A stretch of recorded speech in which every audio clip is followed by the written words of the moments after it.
Yeah, we're back. Welcome to the Founding Lore Fathers. We've got the full cast tonight, John and Dan, and we are going to be talking about the Leo Schoefield case.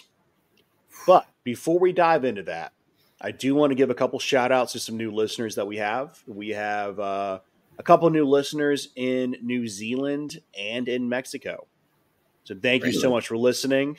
We have a few new followers on Apple Podcast, and we've reached a few new followers on YouTube as well. So we certainly appreciate the support for the show. And Absolutely. If you can, share it, like, subscribe, comment. It helps us out, and helping the show, helps us bring more content to you guys. So thank you again. Now, before I jump in with some of my thoughts, I do want to say that this case is covered in detail by an investigative journalist named Gilbert King. The dude covers wrongful convictions, and it's primarily focused on pre-civil rights cases, including he wrote a book called Devil in the Grove. It was turned into a PBS documentary called The Groveland Four. You can find that on the PBS website, and I recommend anyone who's like looking for something to watch, go give it a shot. It's an interesting insight into American history. That's another rough and tumble case. I know. I read about. Yeah, I read about that a long time ago, and it's one of those cases that it's a real nail biter, and you get to the end, and you're just like, man, how was there so much oversight? Yeah. Well, it involves the Klan. It involves Thurgood Marshall, one of the first African American, first black best. I can't talk. Yep. The first black Supreme Court judge that we had. There you go. Was he a Chief Justice? Did he make it to?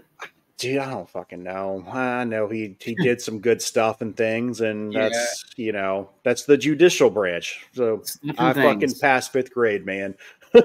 So, but anyway, so guys, I've actually reflected on some of the topics we've covered and some of the side conversations we've had over the last couple of weeks and how they apply to the world around us and the topic that we're talking about. And on the recommendation from Dan, I looked into Shane Gillis and his story and the podcast he does with his friend Matt called Matt and Shane's Secret Podcast. I found his story to be incredibly powerful. As I'm sure many of you know, before he was able to launch his corporate comedy career, it was cut short by some of the offensive things that he had just put out to the world. I believe there was some Asian impersonations. It didn't look good, but he's a comedian. So he was trying to get on. He was hired on Saturday Night Live, and before all of that, he failed at getting into football. And then after that, he tried to go to West Point, and that wasn't working for him. So then he tried to do stand-up comedy, and he had his podcast. And then from there, he got hired on Saturday Night Live, and then he had people going and looking back on his catalog, and they misinterpreted some of his jokes. And it was just during that time, 2019, 2018, when everybody was fighting with each other about basically what's offensive and what's not offensive. And he got fired because of that. Not only did he get fired, he had some people on Saturday Night Live that were kind of criticizing and making fun of him. But he was able to be resilient and just go from there, keep his career going. And actually, the other day, he hosted Saturday Night Live. Oh, that's awesome. that was fun. Yeah, he definitely. Since that moment, he was able to parlay his skills, and he's a wildly successful venture. I'm struggling with words right now. No, but so I believe Shane's success in a lot of ways, it just mirrors American culture. Yeah, and it's just, let's face it, America's history, it's full of sins that tend to be glossed over by an ideology. You look at like the founding of our nation. We're led to believe that this is a nation that was built by those seeking religious freedom. In reality, it was a nation that was built on potential profits. Yep. I mean, hell, Virginia was a corporation. Yep. And I bring this up to say that Jamestown. These lies are truly dangerous. Because at its core, America is an offensive culture, and it pretends to be morally superior. I've always heard a joke that the dollar bill was actually a promise note to China that we would eventually pay them back for the money we borrowed to start the nation. I mean, well, China was. It wouldn't have been China. It would have been. They gave us a giant loan when we first started in the industry in America. I think it was no shit. Yeah. I'm going to do some research on that and get back. I have to look into that too. Because I've heard I've always heard surprise me that we went broke after World War II. And this is earlier than that. Yeah. Well, I gotcha. But China was in a feudalist state. Well, it was powerful at different times because if China wasn't like what we think it is today, there were several kingdoms built up together. So I don't know. It'd be fun to look into for sure. Yeah. Maybe that'll be thing. Yeah, we should look into that and the tantalizing history of Japan while we're at it. Right. But anyways, with the whole offensive pretending to be morally superior, I think that fact can be summed up by like the great Southern Karen just smugly saying "bless your heart" while she's judging you 5 ways from Sunday. I had somebody say that to me at work the other day. They were like, "Oh, bless your heart," and I was like, "Now, do you mean that the positive way or a negative way when you say that?" And she's like, "No, I'm just saying poor thing. Hope your night gets better." And I'm like, "Really? Well, the way that you chose your choice of words there threw me off." I don't know who's worse. The Karen who calls the cops or the Chad that shows up and starts immediately trying to aggressively authoritize everyone. Right? Most the cops. Well, you know, it's no, I wouldn't even call them Chad. I would no. What would be a Joe Bob's? Who would be Joe Bob's? Who would be a Chad or a wannabe Chad? Like a Tony? Nah, Tony's a good strong name. Steven? I don't know. A Bruce. I'm okay. I'm okay with oh shit. Yeah, this is bad. Now I'm thinking of all the people I know. Hayden? Something with a din at the end. Adams. Aiden. Jaden. Aiden Jaden. There you go. Yeah. The future oppressors. So, Did you hear about the incident with the cop and the acorn fell on the tree and he opened up a whole entire clip on his police car while someone was sitting inside?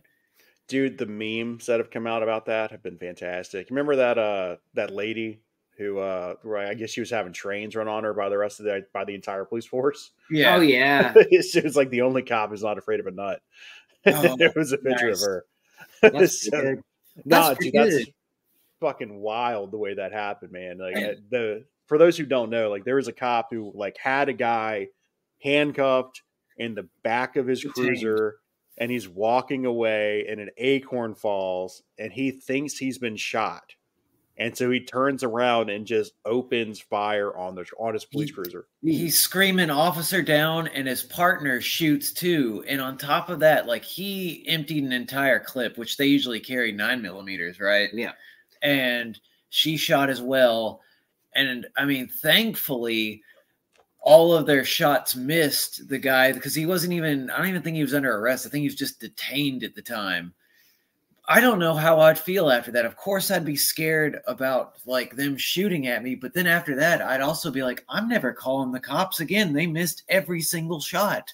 Cops, dude, it's not uncommon to see a police report that reads like a stormtrooper. 87 bullets, 3 hits. Right? Oh, you see this smug little smile on my face? I got a personal story we're about to enjoy. Yeah, man. I was at the Chinese restaurant one time, right? And I love to take my fortune cookie and pop it in my hand. It makes a really loud sound. Well, there was an entire table full of police officers behind me. And I did that. and he spilled his entire soup in his lap, trying to dodge out of the way because he thought for sure there was a gunshot going off in the restaurant. The fucking Tom Yum just got destroyed, dude. I was gonna ask before we get started on police corruption if y'all, either of you, had instances where it happened to you. Absolutely. Yeah. Well, dude, we got pulled over, and I'm not going to expand on the story with too much, but we got pulled over at a certain spot in Maryland, and the cop asked for our wallets, and took our weed, didn't give us a ticket, and I think total we were out like $100, $200. So I mean, I didn't have a criminal record because of it, so I mean, yay! But like that cop straight up fucking robbed us. Yeah. There was a time in Beaufort Courthouse, out there in Carteret County Courthouse, where I was there, and the guy in front of me was like, I understand that they caught me stealing, but what's not in the police report is the bag of weed I had in my pocket. Where's my weed at? I mean, recently, I was riding with a girlfriend, not my girlfriend, but a friend that's a girl, and we got pulled over, and I was like, just stay calm. They're going to pull us over, because I could see them from a mile away. But she got on the phone with her mother, and her mother was telling her to stay in the vehicle, until we can get a lawyer on the phone. That guy grabbed her by her hair and started pulling on her and was demanding her to get out of the vehicle, or he was going to pull her by her hair out the window. And this is in Wake Forest? No, this is down there where we're from in Craven County. They deserve a shout out because they love breaking the law when it comes to them. And so after that, they made us both get out. They get a canine unit out there, and they've got the dog going around the car. And I'm filming because I know better nowadays. I don't play around, especially down there as corrupt as they are with the instances I've dealt with. So they're trying to get the dog to go around. It's circled around 4 or 5 times, just walking around. And I turned to the cop, and I'm like, now how many times are you allowed to circle our vehicle before this is going to be considered a false positive? And he was like, I don't know. And I was like, well, you're the sheriff. You should know your own procedures. So then one of them goes, come here, boy. And he jumped up on the car, and they tried to say that that's how they found something, and they're allowed to search the vehicle. They searched the vehicle. All they found was a straw that they tried to say was paraphernalia. And I was like, we have kids and around us and friends, and anyone could have thrown a straw on the floor. You can't just say that's paraphernalia. And you got to, just to say it's paraphernalia, you got to test it anyways. Like, not to mention me filming it and me catching them trying to pull my friend by her hair out the vehicle. Well, they all had a little powwow together. And then they walk over to me. They ask me if I can turn the phone off. And then the cop was like, if you were any other type of people today, we'd be taking you to jail, but you're free to go today. So, you should be thankful. And I'm just sitting there thinking, like, what do you mean by if we were any other type of people? Is it because we're white that you're saying that? So, that's almost exclusively what they meant. Not to mention they coerced the dog. And I happen to have a family member that trains those type of dogs. And when I explained the situation and showed them the vehicle, they're like, he absolutely coerced that dog to jump up there. He's like, good, thank you for filming that. So that's something else, everybody out there. You do have a right to film. Whether they tell you that you're not, you absolutely have the right to film them. If they tell you that you can't, chances are they're trying to do something shady. So my personal, no, dude, go ahead. So my personal experience, I had just bought a new vehicle. I just bought a GMC truck. And at the dealership, they said, go ahead and put my Monte Carlo plates on it. They made a note in there that it was going to get switched out Monday morning, right? And put all the paperwork in my glove box. That night, we went to the store, me, Daniel, and my friend Snoop. And she was in the back seat with the hood on. Dan was up front with me. And next thing we know, we have 6 cop cars. Oh, no, we walked in the store. Yeah. We put the beer in the back. You know, all of us were 21. We have 6 cop cars pull up with blue lights on. And they're out there shouting, you know, throw the keys out the window and all that. The cop comes up to my window and puts the barrel of a gun into my ear and starts pressing. Yep. And he's like, I need you to keep your hands where I can see them. And he was like, sir, you in the back seat, sir. Take your hood off, sir. And I was like, you talking about Kristen? I was like, that's a female. And I was like, what is wrong with you? And they were like, well, we have received information that there was a robbery where somebody was murdered. And this truck fits the description. I was like, no, it doesn't. I was like, we just left the movie theater. They try to say we fit the description as well. Right. Yeah. So he starts to pull me out, slam me around, pulls Dan out, starts slamming him around, pulls Kristen out, and slams her around. And, you know, they're like, we're going to tase you guys. You know, we could shoot you. We're going to put you in jail and leave you in there because nobody can bond you out over the weekend. So you're going to be in there till Monday morning. I was like, what is this? What's going on? They were like, you obviously have stolen tags. And I was like, are you talking about the tags? They were like, yeah, those are for Monte Carlo. I was like, yeah, if you look in the glove box, there is a registration for a Chevy Monte Carlo or a Chevy. It's a tag transfer. A tag transfer from a Monte Carlo to GMC. And the other cop opens it and looks at it. And I was like, you know, I could call my lawyer Chestnut real quick and see what he's got to say about that. And in the next 5 seconds, they were completely back in their car, driven out of there and gone. Like nothing happened. Right. Yeah, and, dude, that shit drives me fucking crazy, man. One thing that absolutely hurts me inside is seeing abuse of power, because there is that power dynamic between they can ruin my life. Yep. They can kill you. They're murderers. They're gang members. No one bats an eye. Yeah. That's a thing, you know, and it fucking sucks, man.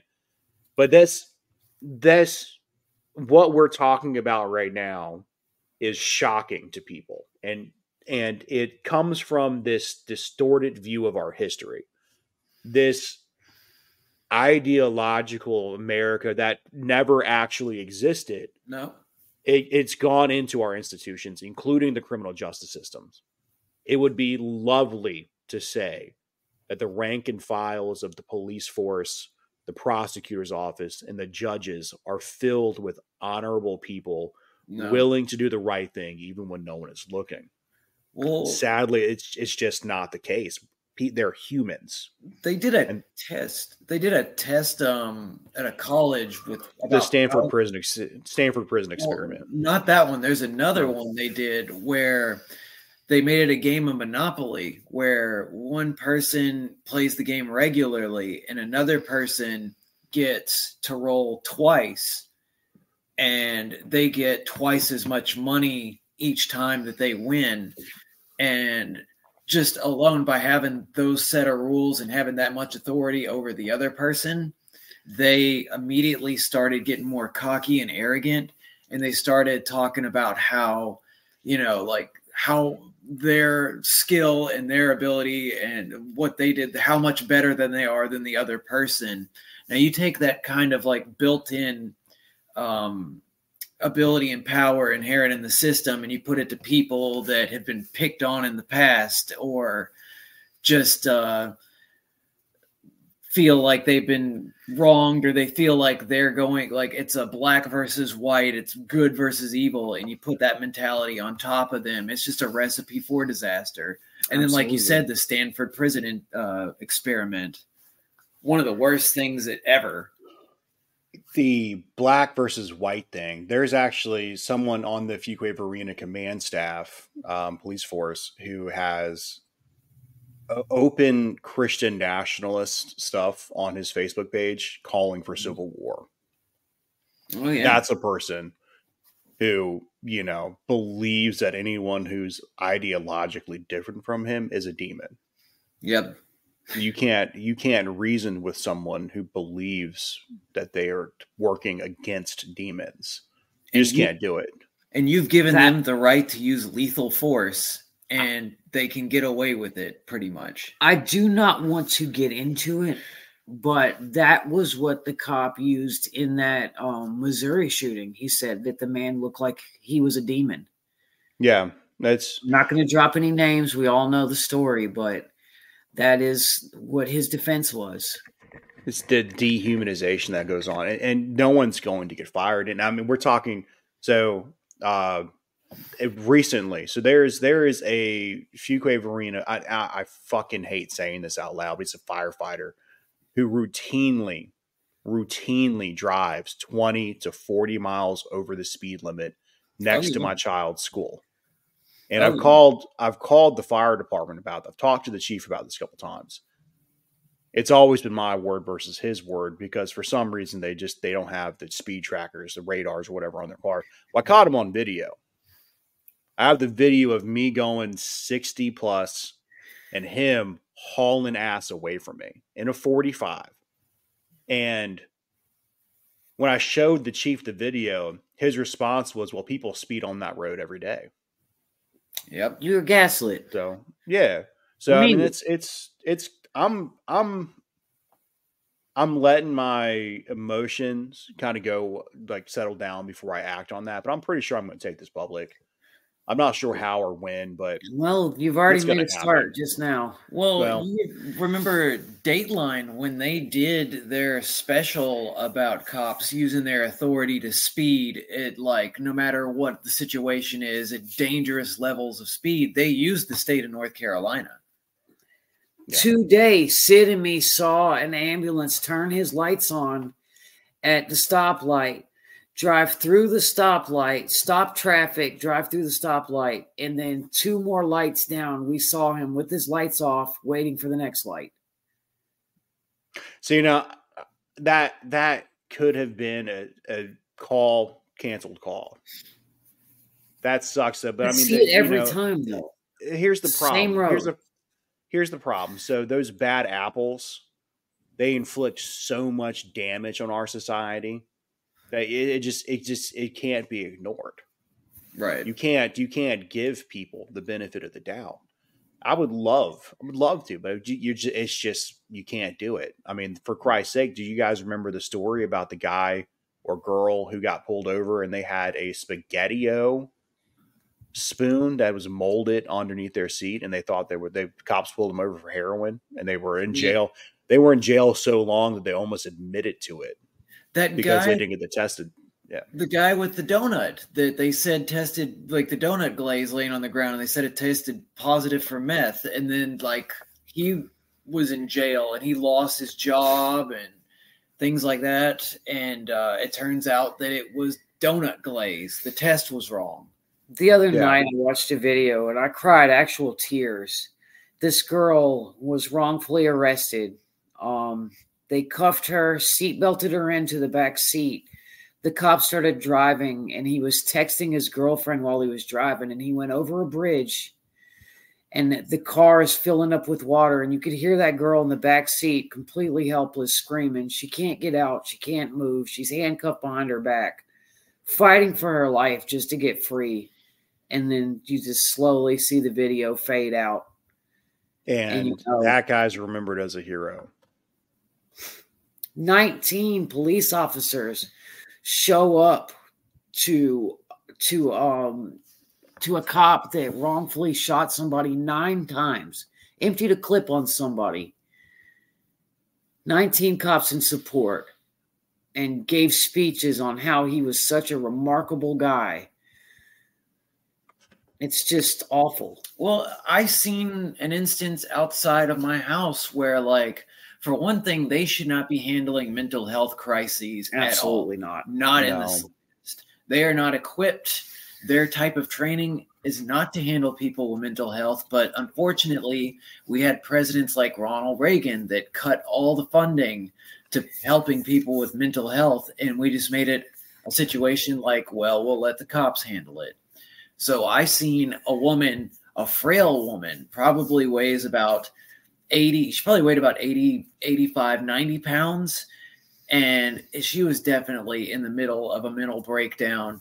And she had like 4 or 5 sheriffs They were just throwing her on the ground, putting their knees up on her face and on her chest, smashing her on the ground while she was trying to escape. And it's just like she was getting worse off. And then the more like that she was trying to fight against them, the worse they were getting with that. And it's like, why are you handling this? Because you are not meant to be doing this, because you don't know how to handle somebody in a mental health crisis. And it makes you wonder how many people have sadly probably lost their lives because of this type of situation, because our government won't fund the right kind of people to help with that kind of situation. And we've all agreed that mental health is probably our number one issue in the United States, but we just turn an eye to it all the time.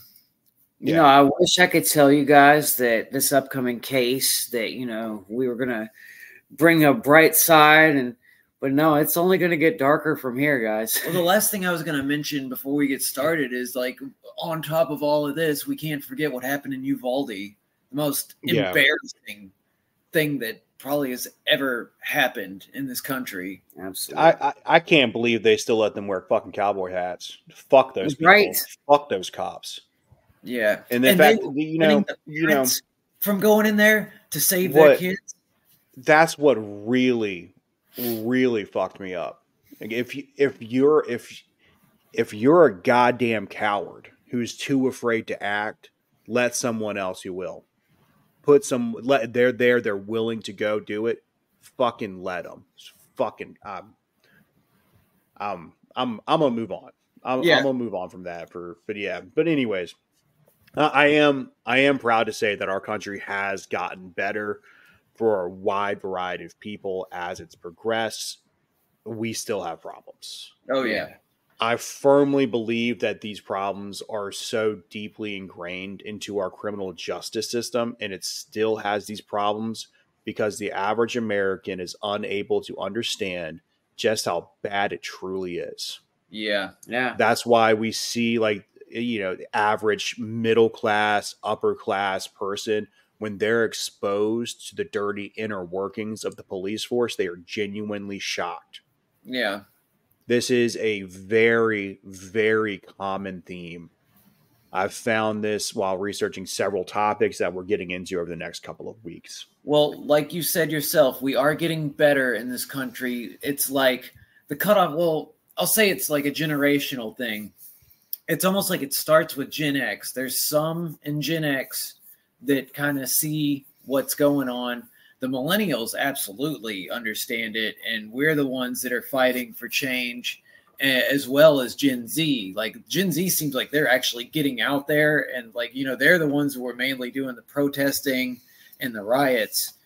But boomers, man, they're absolutely either stupid or they're blind to it, or it benefits them, or they're involved.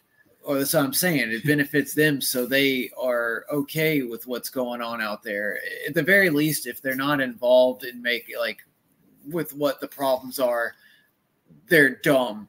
And it's just like, man, I cannot wait for those older generations to be gone, where we can actually start making progress in this country. At least I hope so, anyways. So, there's actually a book by Neil Postman called "Amusing Ourselves to Death." It was written 1980 something, and he talks about how television has just changed the way that our society views truth, because television changed the way we communicate and how we communicate. Yep. And then the internet doubled down. Yeah, internet. Greatest thing. Truth. It hit the boomer generation the hardest. So they have been fed pure propaganda and mostly hatred-filled propaganda. Yep. Their entire lives. And fuck them. Fuck them. But, it's one of those things. But this idea that I can't believe that this is how it really works. This was at this very center of our show tonight. There's a gentleman named Leo Schoefield he was wrongfully convicted of murdering his wife in 1987. And one of the quotes that really struck me in this was, he was like, when they found the car that was missing, we'll get to the details later.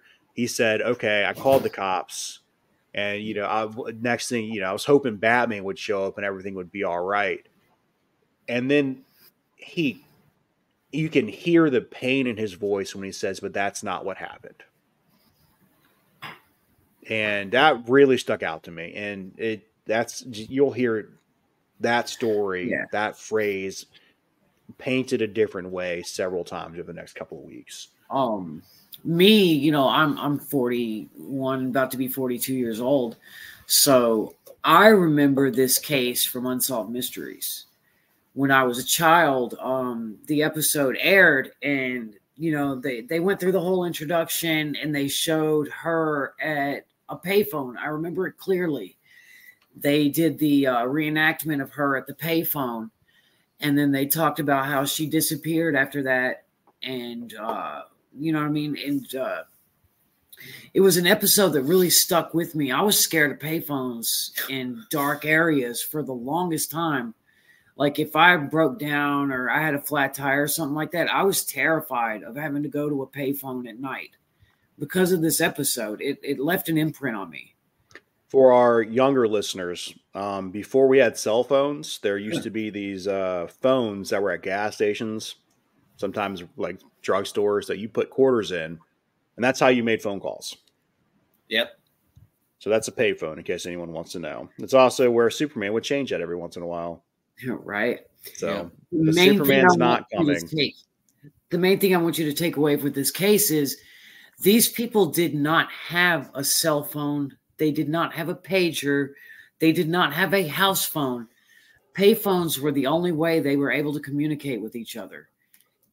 That was how this whole thing started. After work, she would stop at the payphone on the way home and call and tell him where she was and when she was going to be arriving, and ask if he wanted her to go ahead and pick up dinner.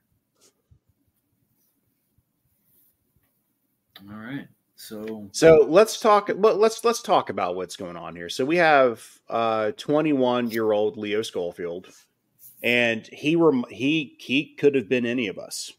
He was a 21-year-old guitarist in a band called Rhino, which stood for Rock Your Nuts Off. I mean, that pretty much describes 75% of my friends. Right. I thought, and his wife, Michelle, I thought this was a pretty cool description I found in one of the articles I read. This is from the 2007 article that was run in the Tampa Bay Times. The reporter wrote, they were both high school dropouts. They met in 1986. Less than a year before her murder, Michelle was 17, and she was into Cyndi Lauper. Leo Schoefield was 20 and into Ozzy Osbourne. She drank Strawberry Hill wine from a screw top bottle. He drank Busch in the can. Now, I didn't know who Cyndi Lauper was off the top of my head, so I had to look her up. He bop. She sings Girls Just Want to Have Fun time after time and True Colors. So mad respect to that lady. But, I mean, these are us. These are our people. These are people in our socioeconomic class. Just, 30 years earlier. Everyday people. I knew those people from high school that got married right after high school. 18 years old, married. 2 kids by 22. You know what I'm saying? I knew those people. That's just what it is. I mean, it's remarried at 25. Remarried at 25. Yeah. Oh, I think most of us, especially me, given my background, I think I know 4 people who've been married 3 times. Like it's just the way of living in a military town, That's wives come and go. Right. But, so Leo, he was from, I believe, Massachusetts. This has happened down in Florida. Part Polk County, Florida, to be specific. Now, Michelle's friends describe Leo as a fast-talking outsider from up north. I've been described that way multiple times in my life. It's part of being in the South, and it's actually a big reason why I look at Leo and go, man, that could have been me. You know, it's fucking, I hate it. I really do. But anyways, so they got married pretty early, as you can tell, because, well, they joined a church, and the preacher advised them to quit living in sin. And kids, if you're listening to this, don't get married until you're ready, especially if it's because you don't want to live in sin. There's no shame in waiting a few years or until you've got like assets or you need like health insurance and one of you has it and one of you doesn't. And I don't feel like the youngins these days believe in sin. Well, no, they shouldn't, because sin's a made up thing. Yeah, and a lot of people involved in your church are going to tell you a bunch of bullshit. Archaic ways of thinking from a book that was written. I'm not going to talk bad about church or anything. That crowd is almost as corrupt as the police we're talking about. Yeah. So let's just move forward. Right. Yeah, dude, I don't want to talk. I have a whole thing written in hate about Jehovah's Witnesses right now. But now there's like I said, there's no shame in waiting a few years. Like, I understand my way of life and y'all's way of life it's not for everybody. But my wife and I were together for several years, and we had kids in a house together before we got married. Right. If you're going to be surprised someone got married, you should surprise them because they think you're already married. That's how I view it. But anyways, so on the night of the murder,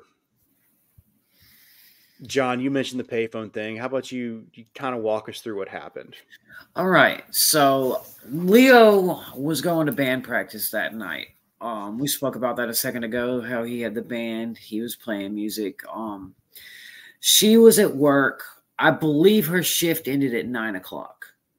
It was either 8:30 or 9. I'm not exactly sure. It gets foggy right there. But her intentions were she was going to stop at the payphone, make a phone call, let him know that the dog that they had just recently got was at the house, probably pooping on the floor. So she was going to go home, let the dog out. You know what I'm saying? Because they're a young couple and they're trying to manage a dog on top of a new marriage. And then she was going to stop by McDonald's on the way to pick him up and pick them up some food. Well, he was like, hey, go ahead and take care of the dog and then pick me up and we'll go to McDonald's together. He was like, I kind of, you know, and they had a little bit of a quip, a little argument because like we were talking about before, they were a young couple. And also they weren't exactly, you could say that their relationship was borderline toxic. I'm sorry. It was all the way toxic. It definitely was. There was a lot of verbal, mental abuse. And it also spilled into physical abuse. And by the end of this story, even though Leo is by default the hero of this story, you're not going to like him. And I'm just going to let you know ahead of time. There's going to be moments where you hate this guy. And it has good reason. But I digress on that. So she let him know, hey, I'm going to go to the house and then I'll come pick you up and we'll go to McDonald's. That's fine. And a couple hours roll by and Leo's getting angry. He hasn't heard anything. Then another hour goes by and they said that there was a shift in Leo. He was like, okay, she's known for being late. She's known for taking her time.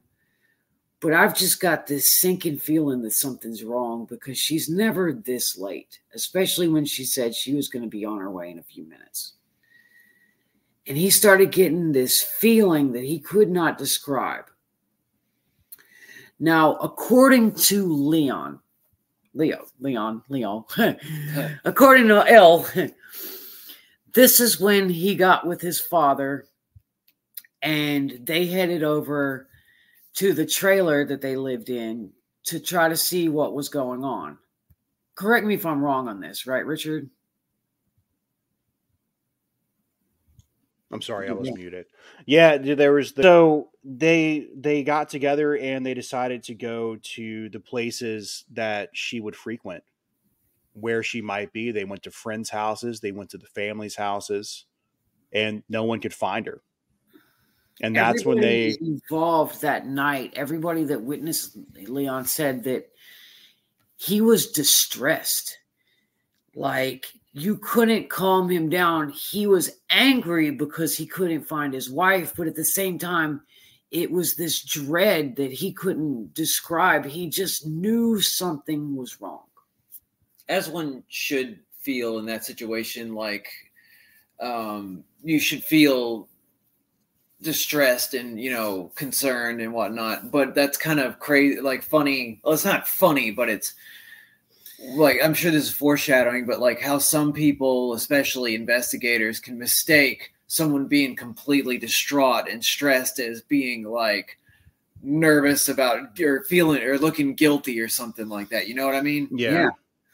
Well, you hear it all the time, like especially when you're in the true crime world and you've listened to this happen so many times. Like, people hear 911 calls and if they believe the person is innocent, then they hear like the person is scared.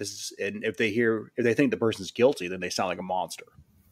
Absolutely. It'd be the exact same call. It's just the exact same recording. You just don't know how you're going to react into those situations until you're in that situation. Right. I know I've worked 911. It's eerie hearing people call in and say, "Hey, there's an emergency. We need help." It's eerie. Now, once they made the rounds looking for her by themselves, he called the cops. Now, his concern, so she was driving without a driver's license. And because she didn't have a license, she didn't have insurance. So if a cop pulls her over, I mean, there's a chance she gets taken to jail. So he calls the courthouse, or not the courthouse. Well, I guess the jail, the county jail. And you can hear his voice.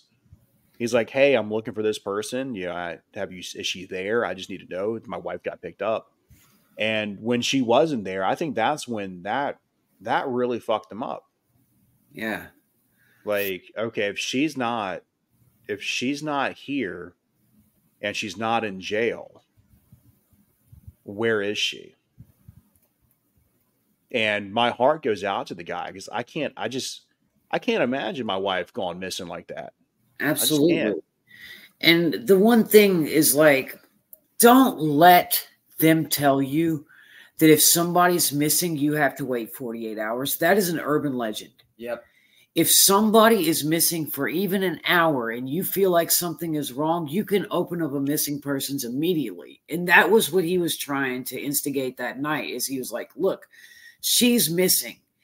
And this is the same law enforcement that have responded several times to, let's see, there was one instance where he pushed her down, I believe, and I'm not sure if there was open or closed hand violence involved. Doesn't matter. Hey, is that possible? I'm not trying to play devil's advocate for the cops, but if it was a back and forth kind of dynamic, is that a possibility why they might not be taking it so serious because they've had so many calls on them back and forth? One thing that they were discussing was, well, maybe she was just sick of it and she just run off.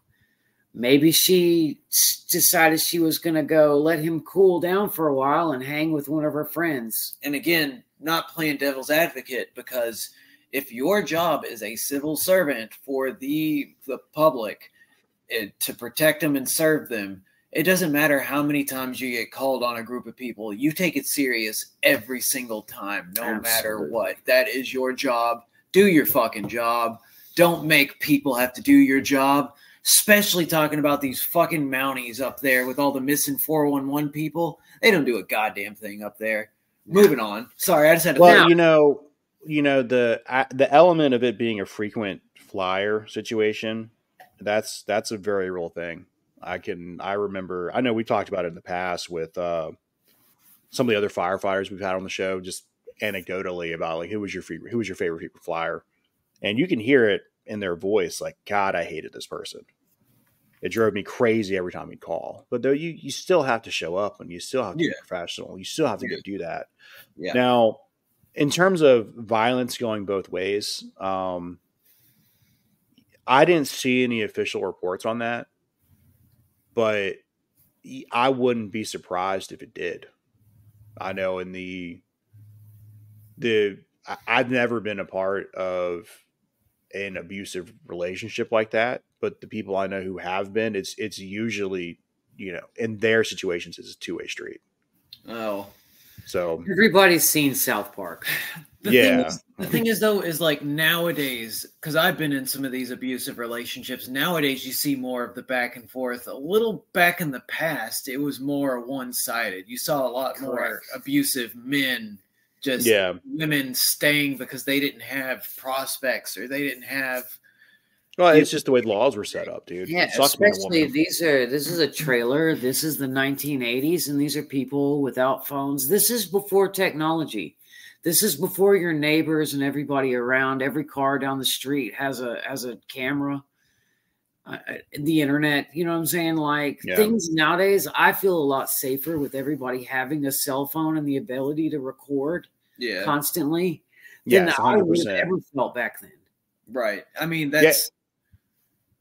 Go ahead. But just so I'm clear, I'm not saying that abusive relationships that go both ways is common or is the norm. That is literally just the two experiences that one of two of the three experiences I know of people who have been in abusive relationships. Right. So like that's I'm not speaking for anybody. Let's just say that it's toxic. I'm not surprised. No matter what.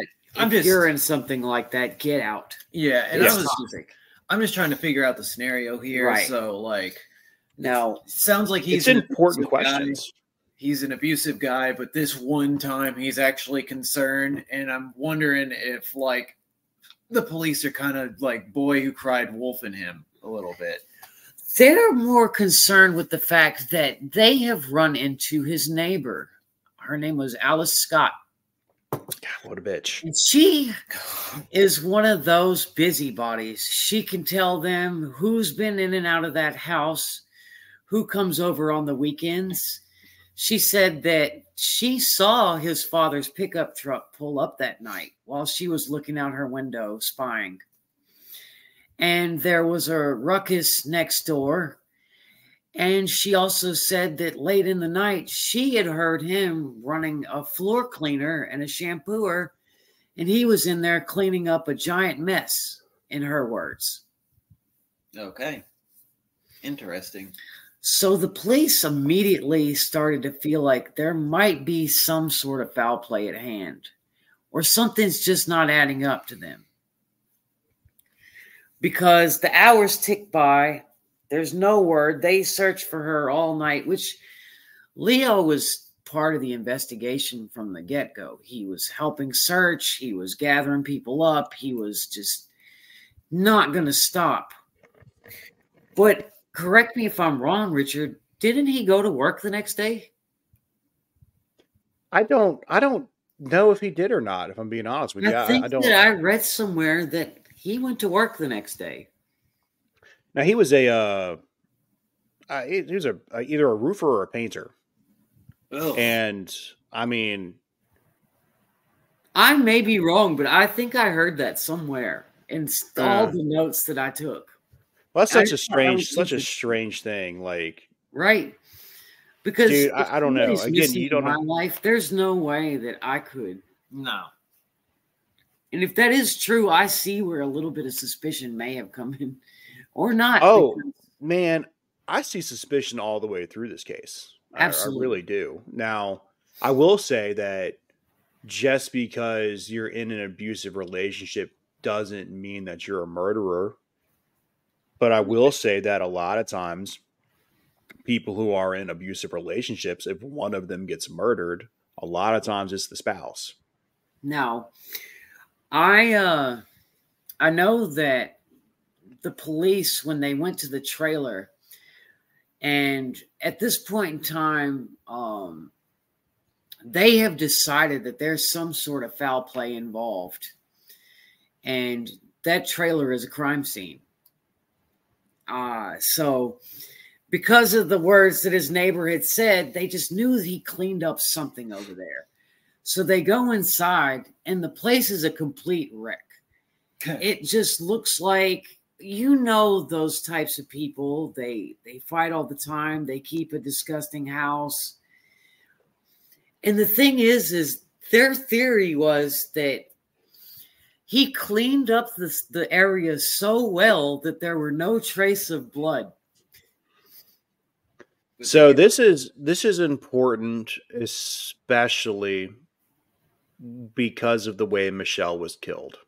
They don't know this at the time, but the fact that there was a noticeable amount, like there was no noticeable amount of blood inside of that trailer, says a lot. I just want to know what kind of lunatic cleans up that much blood and then remesses up their house so it looks messy again. And it looks, because that's one thing. You're looking at their theory. I've talked to a lot of police officers and things like that, and they said the first thing that they notice when they go into a scene is you'll have a house that's completely trashed, and then you'll have one area that's spotless, and they know immediately that something happened in that area. Yeah, yeah, that's actually a pretty good telltale sign. Most of us are not smart. Right. And that's a hell of a detail right there, right? Like in this case, they found this spot in the carpet, and it was only, I think it was a 6-inch or 12-inch by 12-inch section they cut up on the carpet. And they couldn't tell that if it was rum or blood that was the stain on the carpet. Which, you know, I mean, if it's rum, you know, bad night. If it's blood, horrible night. When I was a kid, in those old Unsolved Mysteries episodes, they always showed luminol and how it reacted to blood. You remember that? You know what I'm talking about? Yeah. Yeah. And I have learned now that luminol reacts to more than just blood. It reacts to pet urine and things like that. It reacts to, well, you know, stuff, fun time fluids. The man juice. It reacts to certain types of alcohols and juices and liquids that come out of the fridge. Anything that's got a little bit of biology, yes, it's reactive to it. And I always thought that like when they put the luminol, that they knew the difference between blood and all these other fluids. But if you remember correctly, they had this brand new puppy that was going all over the house. Dude, if that dog's pissing pure rum, rum dog. Dog's not set up for life. He's not set up for good life. The only thing is a couple days have gone by in this situation, and everybody is concerned. Mr. Schoefield is absolutely losing his mind at this point. His father as well. So his father is driving down the road on Highway 4? I believe it was. Yeah, I believe that's the correct one. And he said that God came down and spoke to him with this premonition. And suddenly he knew where Michelle was. So he follows this road down to the water. And sure enough, floating in the water face down is the body of Michelle Schoefield. And he immediately has somebody else call the police that they have found the missing person. It was a message from God. Message from God. So we've got messages from God. We've got people living in a trailer. And this is happening in Polk County, Florida. I definitely 100% believe that dog is pissing rum. Just putting that out there. Now, at this point in time, the police are like, okay, we have one guy who is violent and abusive towards his wife in a new relationship. She's turned up missing. And all of a sudden, the father knows exactly where the body is. And we've talked about this many times. Who's the first suspect? The husband? The person who finds the body. Oh. Okay. Yeah. Well, plot twist. My bad. It's always the spouse and it's always the person who finds the body. And they just knew that in this case, they were working together.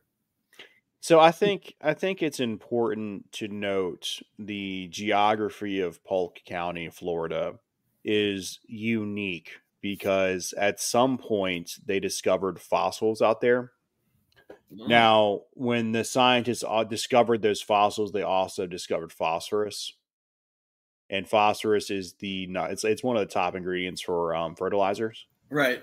So there's all these like huge like dugout ditches that are now like creeks or like bodies of water from old mining operations. So these long stretches of like little like rivers, the shape like ponds, the shape of rivers. I mean, they're pretty common. They're pretty spread out. Yeah, they call them quarries usually. Well, yeah. So this is like more of like a when I think of quarry, I think of like one designated giant spot. This is like this is different. This is like a range almost. Yeah, so like picture like a farm, right? Yeah. Those long, like when you plow the field, those long lines. That's more or less what it is, just know, on a much larger scale. Gotcha. So, and I also want to say that it's not like the dad just on day 3 joins the mission and ends up finding this place. He had been out searching with Leo, with I'm assuming some friends, some family, maybe some police officers. They've been out searching. They had, and it's a relatively small area. But they found the car that day too, didn't they? It was either that day or the day before. Right. It was. I mean, it was pretty bang bang. Now I don't. And that's why they had a general area to where they were out there looking to begin with. Is the fact that they had found the car, which is another telltale sign to them, the police, them. You know, like, okay, well, you know where the car is, you know where the body is. Yeah. Yeah. So the car was broken down and abandoned. And when they found it, you know, the something called so the flywheel was busted on it, which that kills a car, which is why the car was broken down. Right. And then within like a square mile, they found the body. Absolutely. So I mean, it was pretty close. And when they found the body, it was floating face down, and her body it had a piece of plywood over top of it. Now, unfortunately, she had been stabbed upwards of 27 times. 37 times. Oh. So it wasn't a very pretty scene. Yikes. So when they found the car, go ahead. Outside of the car, they knew as soon as they found the car that they were looking for a body because it was just the dirt outside of the car was completely covered in blood, and there was a trail leading off. Okay.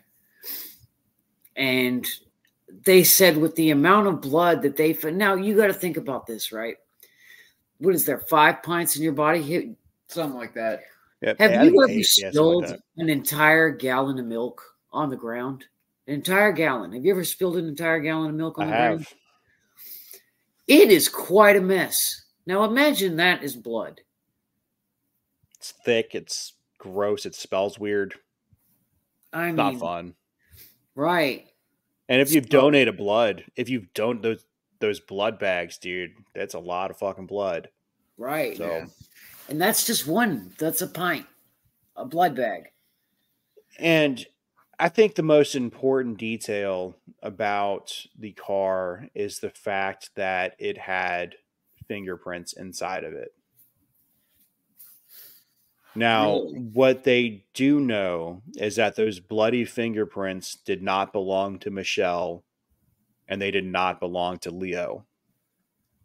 It's a mystery set of bloody fingerprints inside of the vehicle. Now, back then, that we didn't have the digitalized fingerprint system that we have nowadays. Right. So to compare fingerprints, you have to take slide by slide by slide to see where it's at. Now, this is where did Leo do it becomes a lot more clear to me.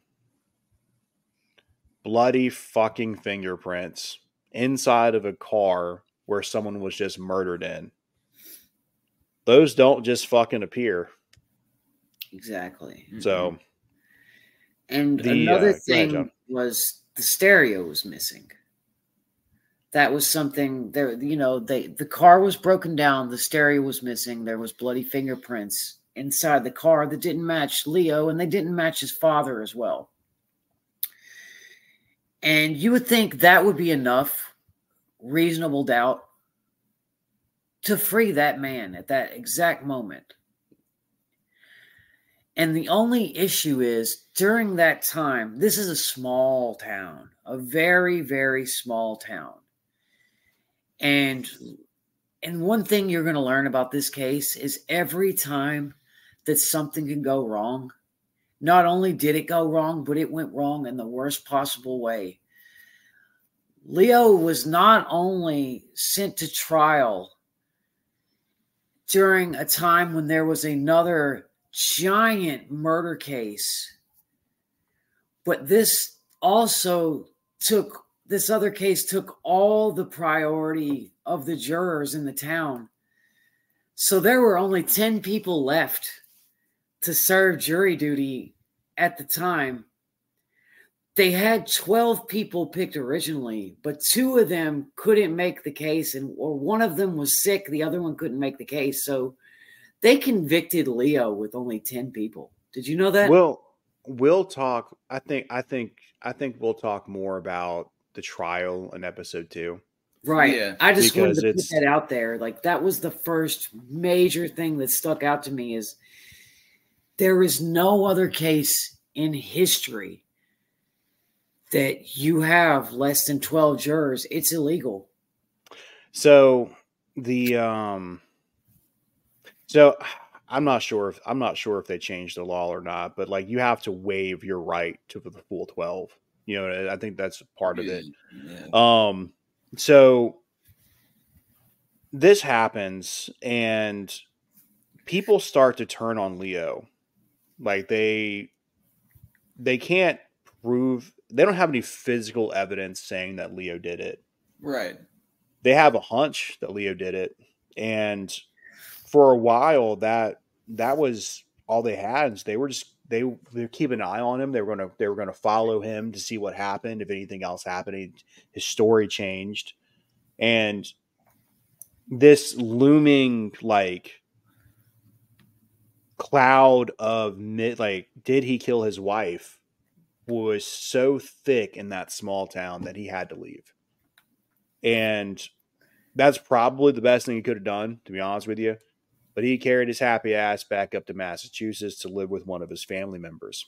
Oh, yeah. And I don't remember how long it was from the discovery of the body and the car, but he was up there for a while, and that's when seemingly out of the blue, some detectives from Florida came up and knocked on the door and said, "Hey, we have extradition orders. We're taking you back to charge you with your wife." Yeah, because Florida, we talked about that before. No matter what, Florida will come and get you.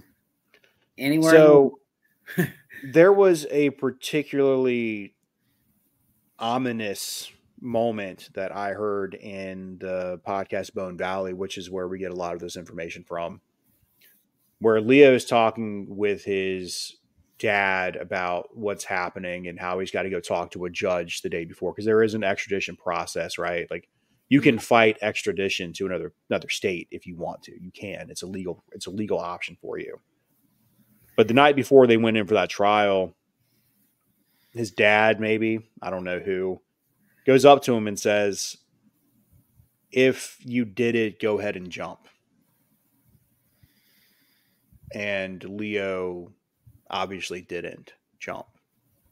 But that's just something, like, I can't imagine being in that position where, like, you're about to go into a murder. You've been accused of murder and you didn't do it.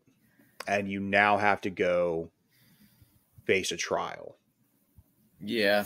Because at that point, unless, especially small town fucking Florida, like I would be more inclined to say that in small town Florida, if you make it to a judge and in front of a jury, that jury is more likely than not already made their mind up that you did it. This is the plot to My Cousin Vinny. You know what the saddest part is? The reality of, let me just paint a picture of what something like this entails. So you're already in despair because somebody you loved and you married, and you just, your heart is breaking over the fact they're not in your life anymore. Someone has taken them away from you. And you're going to have to sit there in front of a room full of strangers and look at pictures of that person after they've been mutilated. Yeah. Well, I can only imagine how heart-wrenching that process is. You know, something that kind of opened my eyes to is we were talking about them having an obvious abusive relationship, regardless of who's guilty of abuse or not. An older version of me has come to a realization of how bad it is to be in a toxic relationship like that, where a scenario like this could play out, where because of the rapport you have with this person, where it's back and forth abuse and fighting and stuff, to where it's documented, that if something ever happened to them, you're going to be suspect number one, even without evidence or a body or anything like that, even though they did find her. Right. Like before that, he was already targeted as evidence. A younger version of me would try everything I could to keep an abusive or toxic relationship that I'm really in love with going, no matter what.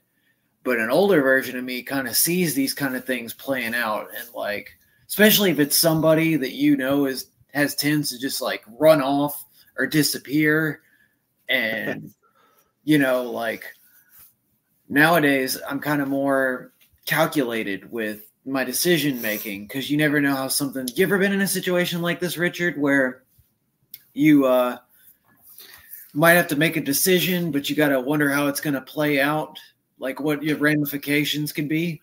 Yeah, you know, a lot of my life has been trial and error like that. I got one. If you got a story before, I got one after you. No, just the wrong decision, especially a little bad luck, and you could cross the line of poverty like that. You know, those decisions that we've made in the past are big deals. But I do remember having a girlfriend when I want to say I was 20 and she was 19. And man, she got so fucking mad at me that she ended up storming out of the house. I don't even remember where she was, I think she had just switched birth control, and it was really messing with her, dude. And I remember, like, the dumbest thing I ever did was try to get in my car and talk sense to her. Oh, I've been there. And yeah, man, older me, well, you know, from that experience, no, it's just no, that's the end of the relationship. Just let it go. But go ahead, Dan. I'm sorry. It's not a relationship, but it's something that goes along the lines of, like, I would have had to make a split decision, but I later on would have to think about the ramifications. One time, John and me were on our way to work, and there was an old man on the side of the road that obviously he either had dementia or Alzheimer's and had gotten out of his house, but he was in full-on hunting gear, and he was standing on the side of the road with a gun, and he's pointing it at traffic like he's hunting animals. and we're driving by. He starts pointing the gun at John. Yep. And he pulls the hammer back. And then I'm like, what the hell is this man doing? He starts like acting like he's howling at us or something like that. And he has no teeth. But like he's getting ready. I'm thinking he's getting ready to pull the trigger. And I'm sitting here thinking like, all right, if he goes like gets any like he gets more, looks like he's getting ready to shoot John, I'm gonna have to hit him with the car and take him out. What point do you decide I'm solving this problem for us? Exactly. Yeah, there's life or death situations. I've been in a couple. Not like that, obviously. That's fucking crazy. But the thing about it is with the way the court system and everything works, that could get turned around that an old frail man was just out for a walk and I took him out with a car. Probably a fucking Vietnam vet. Yeah, exactly. You hate veterans, Dan? Is that why you killed him? We know you got a bunch of anti-war posts you've made on Facebook. But yeah, I just like, that's crazy situations like that you like life or death. You got to make a split decision. But, you know, the movies make it seem like everything works out in the end, but you really don't know if that's the way it's going to work out. I look forward to being judged in my death of my social media. It's St. Peter's up there with his fucking Twitter feed. No, I mean just the people left like in the world that are going to stroll through there. Because I went through there not too long ago. Just went through the whole thing. I was like, man, this is a treasure trove of comedy. Yeah. Oh, dude, I fucking pretty much burned my social media accounts like a year or two ago. I fucking purged so much shit. So yeah, I know there's a lot of things I don't. Mine are landmarks, buddy. Yeah, man. Different strokes, man. Because like I know there were some questionable photos that I had on there that I didn't need a security and like a background investigators finding. Yeah, right. I just moved on with my life. So, now I think we're at a good stopping point. That's what I was thinking. This is a good section for part 2 because we're going to introduce some new characters in part 2.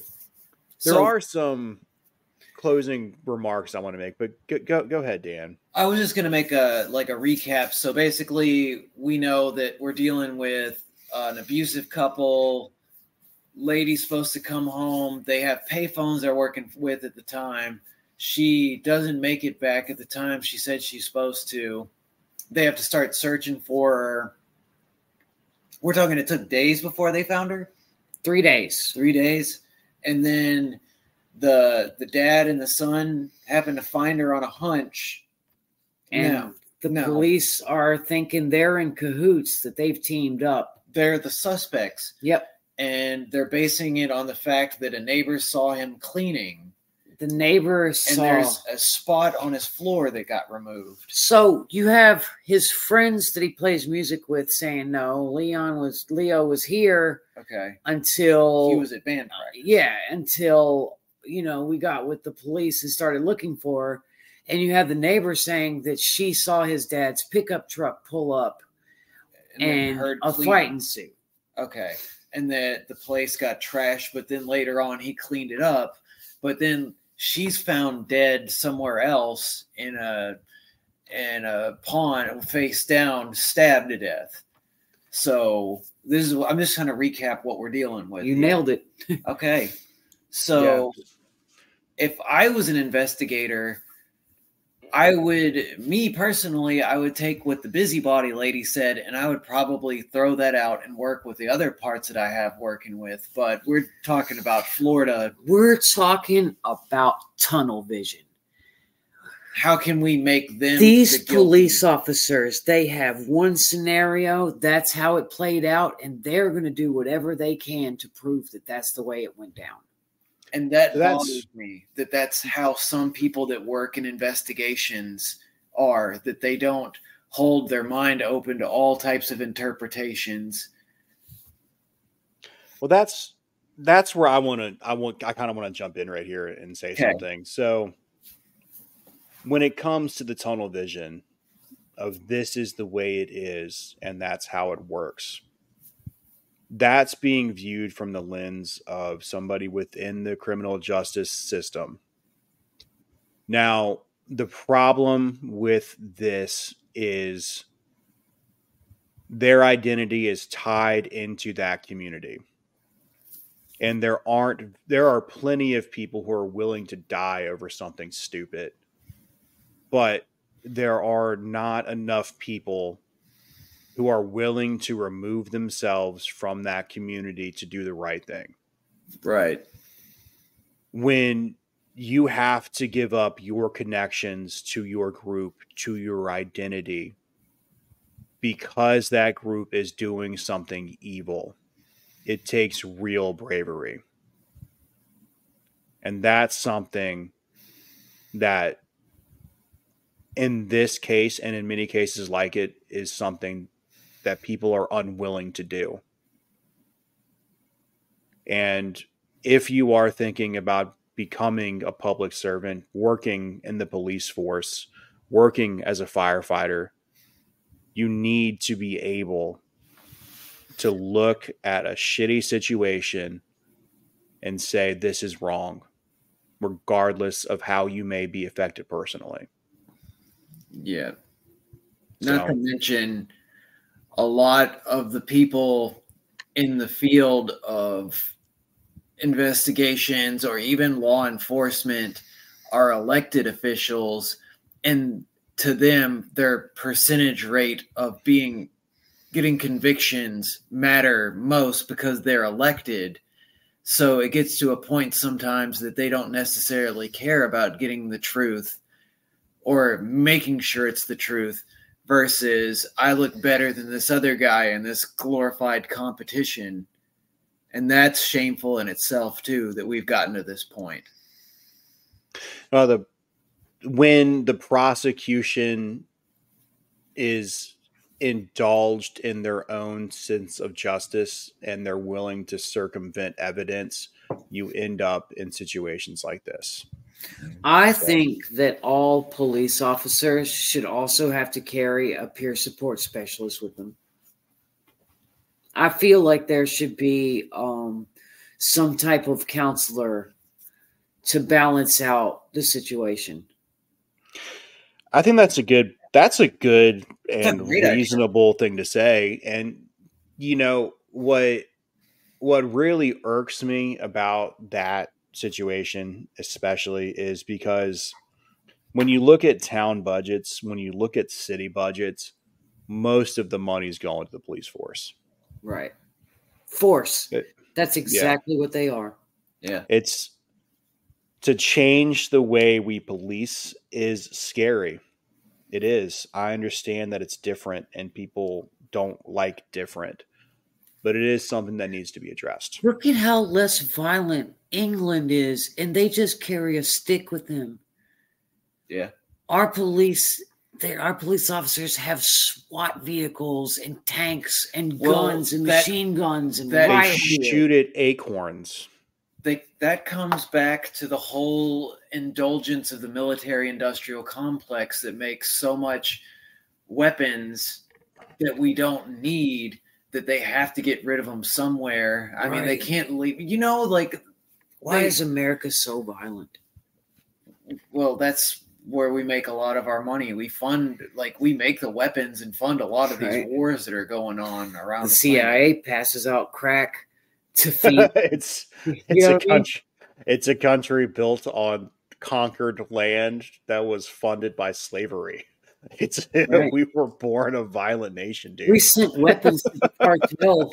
Yeah. To fight a war with them. We armed the Middle East.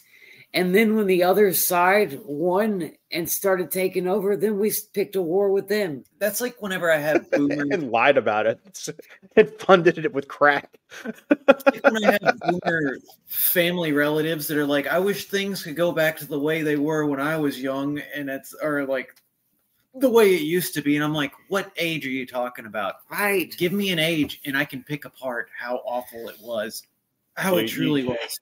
You mean before women could vote or before black people were allowed to eat at your restaurant? Oh, well, let's talk about whenever they sent them to Vietnam to lose that war in a bloody, disgusting mess.